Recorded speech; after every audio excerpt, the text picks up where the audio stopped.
പൂത്ത കാശുണ്ടെങ്കിൽ ആർക്ക് വേണമെങ്കിലും ഇതുപോലെ ആവാം. ഇതിൻ്റെ ഡയറ്റ് ഒന്ന് പറഞ്ഞു കൊടുക്കുക എല്ലാവർക്കും ഇതുപോലെ ആവേണ്ട കാര്യമില്ലല്ലോ.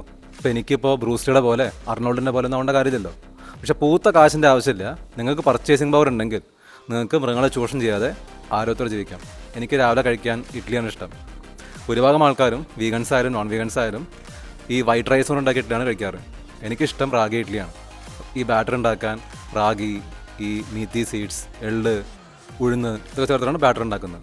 പിന്നെ അതിൻ്റെ കൂടെ കുറച്ച് ടോഫോ, സോയ് ചങ്ക്സോ, പിന്നെ പീനട്ട് ചട്നി. പീനട്ട് ചട്നി എന്ന് പറയുമ്പോൾ പീനട്ട്, ഫ്ലാക്സ് സീഡ്, നെല്ലിക്ക, കുറച്ച് പച്ചമുളക് ഇതൊക്കെ ചേർത്തുള്ള ചട്നി. പിന്നെ ലഞ്ചിന് ഞാൻ പ്രിഫർ ചെയ്യുന്നത് റെഡ് റൈസാണ്. റെഡ് റൈസ് അല്ലെങ്കിൽ ബ്രൗൺ റൈസ്.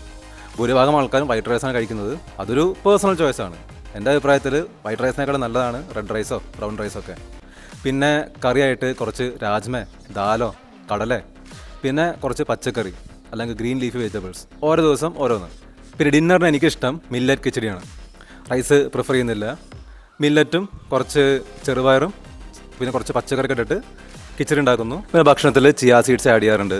ഇതല്ലാണ്ട് ഒരുപാട് പഴങ്ങൾ കഴിക്കും, ഡ്രൈ ഫ്രൂട്ട്സ് കഴിക്കും. ഇതൊക്കെയാണ് ഞാൻ കഴിക്കുന്ന ഭക്ഷണം. ഡീറ്റെയിൽഡായിട്ട് ന്യൂട്രീഷനെക്കുറിച്ചും ഡയറ്റിനെക്കുറിച്ചും പഠിക്കണമെന്നുണ്ടെങ്കിൽ ഈ ഒരു വീഡിയോ കാണാം.